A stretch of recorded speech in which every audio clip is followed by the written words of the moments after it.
여러분 안녕하십니까? 위클리 서울입니다. 목동 주상복합 아파트 화재가 발생한 지 열흘이 지났습니다. 다행히 주거 공간에는 직접적인 피해가 없었지만 삶의 터전을 잃은 상인들은 생계가 막막한데요. 영업을 언제 재개할 수 있을지 알 수가 없어 불안한 마음에 하루하루를 보내고 있습니다. 김호 기자의 보도입니다. 목동 주상복합 화재 당시 폭발 장면입니다. 희뿌연 연기와 함께 큰 충격으로 소방대원들이 황급히 몸을 피합니다. 폭발 충격으로 상가 유리창은 산산이 부서졌고 내부는 폭격을 맞은 듯 아수라장이 됐습니다. 1층에서 발생한 폭발로 같은 층에 있던 상가들이 큰 피해를 입었습니다.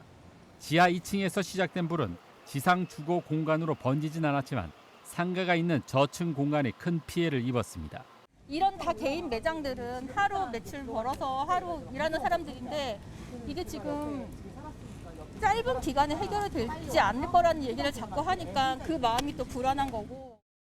화재가 발생한 주상복합 아파트에는 학원과 식당 등 모두 42개 상가가 있습니다. 이 가운데 지하 1층 상가 3곳은 전소가 된 것으로 알려졌고 지상 1층 8곳의 상가도 큰 피해를 입은 것으로 전해졌습니다. 상인들은 일단 대책위원회를 구성하고 피해 대책 마련에 나섰습니다. 가 돼서 한 달이든 두 달이든 시간이 걸린다고 쳐도 저는 그냥 매장 문 닫았다고 생각하면 돼요. 앞으로도 관리를 할 수가 없어요. 어디서부터 무엇을 해야 할지 막막할 따름입니다. 도움을 받고 싶지만 어디에 하소연해야 할지, 보상은 어떻게 받아야 하는지 막연하기만 합니다. 상인들은 영업 재개를 위한 시설 복구에 상당한 시간이 소요될 것으로 예상돼 생계에 대한 두려움으로 불안한 하루하루를 보내고 있습니다. 심각한 상황인데 제가 구청이나 이런 데서 통보 받은 것도 없고 전달 받은 것도 없고 무조건 통제만 하고 하지 말아라. 지금 경기도 어렵고 다 굉장히 어려운 시기잖아요. 빨리 복구를 해야 되는데 복구에 대한 지원이 한 개도 없습니다. 지금 현재. 양천구는 피해 상인들을 위해 직간접적인 지원 대책을 마련하고 있습니다. 소상공인 금융 지원을 통해 0.8% 금리에 최대 8천만 원의 대출을 받을 수 있도록 지원하는 등 대책 마련에 고심하고 있습니다. 중소기업 육성 기금이라든가 그다음에 그 서울 신용보증재단 특별 신용 보증으로 해가지고 저리에 그 소상공인들이 좀 다시 좀 영업 활동을 하시는데 좀 도움이 되고자 지금 준비하고 있습니다. 양천구는 화재 건물에 대한 2차 안전 진단이 끝난 만큼 조만간 입주민들의 출입을 일부 허용할 예정입니다. 하지만 상인들의 시설 복구는 안전 진단이 완전히 끝난 뒤에나 가능할 것으로 보여 상인들의 고통은 당분간 계속될 전망입니다. 헬로티비 뉴스 김호입니다. 지하에 거주하는 많은 사람들이 반지하를 떠나고 싶어도 떠나지 못하는 게 현실입니다. 지상층으로 이주하기에는 주거비 부담이 만만치 않기 때문인데요. 공공주택 공급 등을 비롯한 정책적인 뒷받침이 절실한 상황입니다. 송원종 기자입니다. 80을 넘긴 김현덕 어르신은 반지하 주택에 10여 년째 살고 있습니다. 위치 이럴 때는 들어오는데 이제 어떨 때 보면 휴일이고 뭐 되면 차를 쫙 쏴버리잖아요. 차 되면 낮에도 밤중이라. 창문을 열면 머리 위로 소음과 먼지가 쏟아지고 장판 밑을 차지한 곰팡이와 하수구 냄새는 일상이 됐습니다. 이 집이 들어오니까 냄새가 나지요. 조금 내려놔서 그런데. 이 정화조 냄새가 바로 올라와. 서울에 살고 있는 반지하 주택 거주자는 약 40만 명. 열악한 주거 환경에도 이들이 떠나지 못하는 이유는 경제적 여건 탓이 큽니다. 관련 통계에 따르면 반지하 가구의 평균 소득은 지상 거주 가구의 약 56%. 이렇다 보니 상대적으로 보증금이 저렴한 반지하를 찾을 수밖에 없습니다. 정부는 지난 2020년부터 반지하 거주민을 공공임대주택 우선 공급 대상에 포함시켜 지상층 이주를 유도하고 있지만 지난 3년 동안 이를 통해 지상층으로 이주한 서울 반지하 가구는 1.6%에 불과한 실정. 수요자에 비해 제공 가능한 공공주택 수가 턱없이 부족하기 때문입니다. 지금 주택시장 상황이 좀 좋지 않음에 따라서 정비사업 같은 경우는 좀 제대로 진행되지 않는 편이고 심지어 정비사업조차도 공공이 주도하기보다는 어쨌든 민간 소유자들과 사업자들이 주도하는 방식에 치우쳐 있기 때문에 이에 더해 정부와 서울시는 단계적으로 거주용 반지하 퇴출을 꾀하고 있는데 이마저도 매입 임대주택 확대 등 공공주택 확보가 선행돼야 한다는 의견이 지배적입니다. 만약에 10,000호 정도, 16,000호 정도 매입임대주택이 들어갈 수 있는 주택이 나올 수 있다. 그러면은 없애줘도 되죠. 근데 그게 아니고 그냥 없앤다? 그럼 이분들 다 예를 들면 서울에 못 살거나 고시원 가거나 옥탑 가거나 그냥 이건 거예요. 대안이 없는 거죠. 지상층 이주가 단기간에 해결할 수 있는 문제가 아닌 만큼 반지하 거주민들의 삶의 질 개선을 위한 종합적인 접근 역시 필요해 보입니다. HCN 뉴스 송원종입니다. 주민들의 반대 민원 등으로 사업 추진 과정에 우여곡절이 많았던 은평광역자원순환센터 완공이 다가오고 있습니다. 은평구의회가 광역자원순환센터 건립공사 현장을 찾아 공사 진행 상황 등을 점검했습니다. 손성혜 기자입니다. 은평구 광역자원순환센터 건립공사 현장입니다. 시설 지붕 골조 공사가 한창입니다. 공사 진행률은 67%. 계획대로라면 지난 4월 공사가 끝났어야 하지만 완공 일정이 12월로 미뤄졌습니다. 공사가 늦어진 건 토목공사 중 발견된 폐기물 처리 등이 원인입니다. 화물연대 파업 여파 등 외부의 악재도 있었습니다. 이미 반년 넘게 공사가 지연된 만큼 앞으로는 공사 지연이 없어야 한다는 지적이 제기됐습니다. 공사가 늦어지면 늦어질수록 이게 국민의 세금이 너무 많이 들어갑니다. 그래서 공사를 빨리 끝내줬으면 좋겠고요. 광역자원순환센터는 재활용품 선별시설입니다. 지하 4층, 지상 1층 규모의 지하시설로 사업비 1,100억 원이 투입됩니다. 은평구와 마포, 서대문, 3개구에서 발생하는 재활용 폐기물이 이곳에서 처리됩니다. 하루 150톤을 처리할 수 있습니다. 생활 폐기물 압축 적환시설과 대형 폐기물 적환시설도 들어섭니다. 은평구 생활 폐기물만 들어옵니다. 적환해가지고 압축해가지고 수도권 매립지로 보내는 은평구 겁니다. 광역자원순환센터 사업 추진 과정엔 상당한 진통이 있었습니다. 폐기물 처리 시설을 혐오시설로 보는 시선 때문입니다. 시설 가동 이후 주민 불편으로 인한 민원이 나오지 않도록 해야 한다는 목소리가 나옵니다. 가동되고 나면 그 이후에 이제 그쪽하고 분명히 민원이나 마찰이 좀 있을 것 같아서 그런 부분들 뭐 소음이나 진동이나 아니면은 냄새라든지 이런 부분에서 어떻게 대비하고 준비하고 계시는지. 광역자원순환센터에 대한 홍보를 강화해야 한다는 의견도 있습니다. 혐오 시설보다도 이 권장 시설이기 때문에 주민들이 관심을 많이 가지고 있으니까 홍보를 좀 열심히 해줬으면 좋겠어요. 지금도 부정적으로 굉장히 많이 생각을 하는 분들이 많이 있거든요. 은평광역자원순환센터는 이르면 내년 3월부터 운영에 들어갈 것으로 보입니다. 은평구는 12월 공사가 완료되면 2달 정도 시범 운영 기간을 거쳐 정식 가동한다는 계획입니다. 헬로티비 뉴스 손성혜입니다. 새로운 수도권 매립지 조성을 위한 3차 공모도 실패한 것으로 확인됐습니다. 서울시는 환경부와 인천시, 경기도가 지난 3월 28일부터 석 달간 함께 진행된 수도권 대체 매립지 3차 공모에 응모한 지자체가 한 곳도 없었다고 밝혔는데요. 이에 따라 환경부와 3개 시도는 50% 사전 주민 동의 등 공모 조건을 완화하고 인센티브를 재검토해 4차 공모를 추진하기로 합의했습니다. 4차 공모의 구체적인 공모 조건과 인센티브 공모 시기 등은 조만간 4자 협의를 통해 결정될 예정입니다.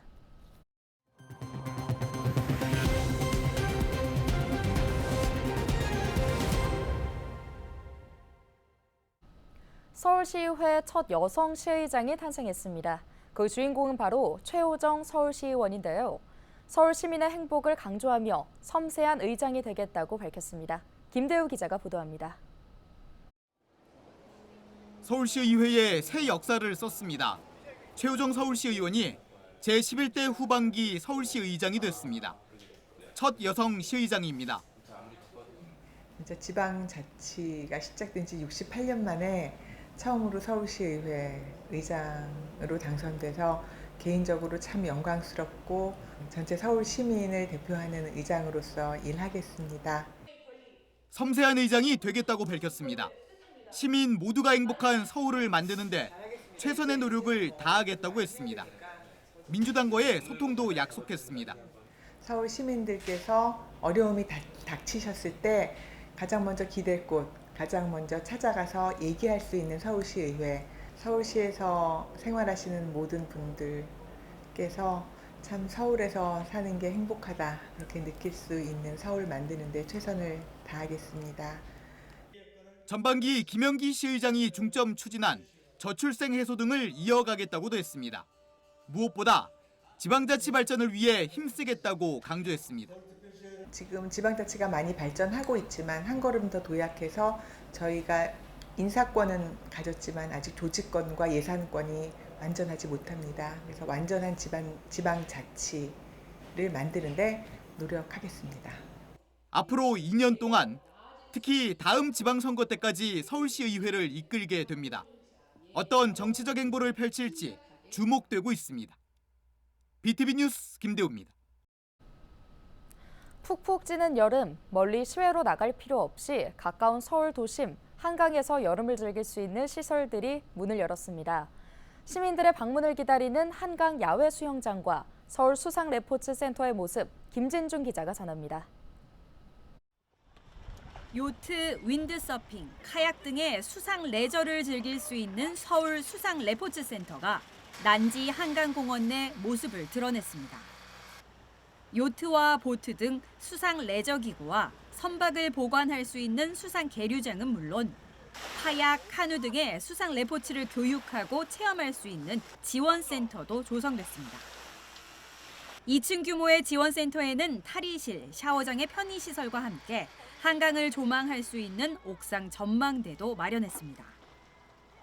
오세훈 서울시장은 한강을 통해 서울의 매력을 알리겠다며 수상 레저 명소 탄생을 축하했습니다. 이제 드디어 한강 르네상스의 완결편이라고 할 수 있죠. 수상 이용의 시대를 여는 뜻깊은 날입니다. 전 세계 누구라도 그리고 서울 시민들 누구라도 다 한강이 서울의 랜드마크다 이렇게 인정하고 계시는데요.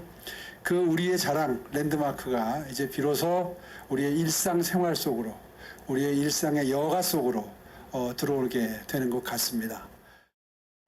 수상 레포츠 센터는 한 달여간의 시범 운영을 거쳐 오는 8월 정식 오픈합니다. 도심 무더위를 날려줄 한강 야외 수영장 6곳도 동시 개장했습니다. 개장 첫날 여유를 만끽하며 즐기는 물놀이. 선베드에 누워 일광욕도 즐기고 시원한 물속에 뛰어들어 더위도 식혀봅니다. 애들이 계속 가고 싶다고 해가지고 이제 물놀이 하게 돼가지고 기대감을 가지고 왔습니다. 네. 기분이 어때요? 아빠랑 수영장 왔는데? 좋아요? 네. 많이 좋아해요. 만약에 모를 사고에 대비해 안전요원을 배치하고 의무실에는 간호조무사가 상주하도록 했습니다. 매일 수질 검사를 통해 나오는 탁도와 대장균 수치는 현장에 있는 전광판에서 확인할 수 있습니다. 뚝섬 여의도, 잠원 한강공원 수영장과 잠실 양화, 난지 한강공원 물놀이장은 오는 8월 18일까지 쉬는 날 없이 오전 9시부터 오후 6시까지 운영합니다. BTV 뉴스 김진중입니다.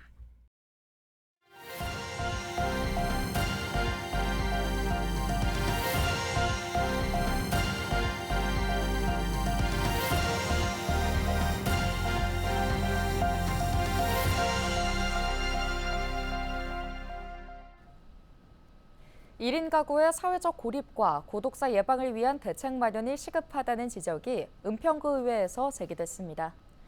LG 헬로비전 은평방송이 보도한 중장년 1인 가구의 고립 고독사 문제와 관련해 이경고 의원이 26일 본회의 5분 발언을 통해 은평구의 대책 마련을 촉구했는데요.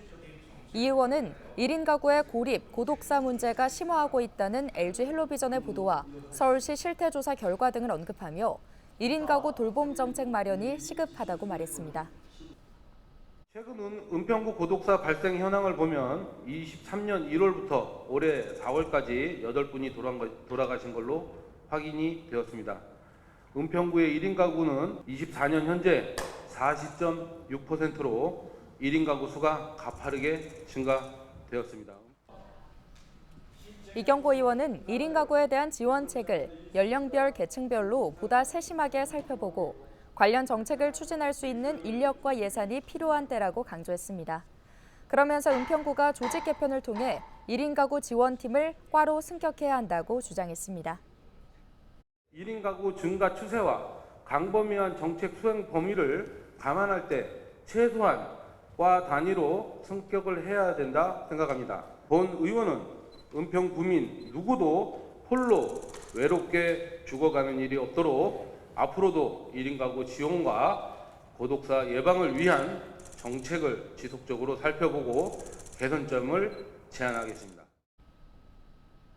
서울시가 지난 1월부터 시범 사업으로 시작한 무제한 대중교통 정기권인 기후동행카드의 본 사업이 7월부터 시작됩니다. 서울시는 기자 설명회를 통해 5개월간 기후동행카드 이용 데이터를 분석한 결과 1인당 월 평균 3만 원의 교통비 절감 효과가 있었다고 밝혔는데요. 또 이용자 2,090명을 대상으로 실시한 심층조사에서 응답자의 68%가 기후동행카드 사용 후 주당 1.3회 외부 활동이 증가했고 외식과 쇼핑, 저축 순으로 소비 지출이 늘어난 것으로 조사됐습니다. 7월 1일부터 본 사업이 시작되면 1일권과 2일권, 3일권과 5일권, 7일권 등 모두 5종의 단기권이 출시됩니다. 만 19세부터 39세 청년들은 7,000원 할인되고 10월부터는 한강 리버버스를 무제한 이용할 수 있으며 11월에는 신용카드 결제 기능이 결합된 후불 기후동행카드도 출시됩니다. 양천구 신월동 등 서울 지역 3곳에 모아타운과 모아주택 2,279세대가 공급됩니다. 서울시는 제9차 소규모 주택정비 통합심의소위원회를 열고 양천구 신월동 477-3 일대 모아주택 등 모두 3건의 통합심의를 통과시켰다고 밝혔는데요. 심의에 통과된 안건은 양천구 신월동 모아주택을 비롯해 금천구 시흥 3동, 송파구 가락동 모아주택 등 모두 3건입니다. 양천구 신월동 일대는 2027년까지 171세대가, 금천구 시흥 3동 일대는 1,995세대, 송파구 가락동 일대는 113세대가 각각 공급됩니다. 서울시 학생인권 조례가 결국 폐지됐습니다.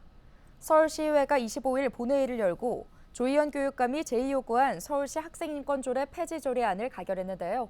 출석 의원 111명 중 찬성 76명, 반대 34명, 기권 1명으로 조례 폐지가 확정됐습니다. 뉴스 마칩니다. 고맙습니다.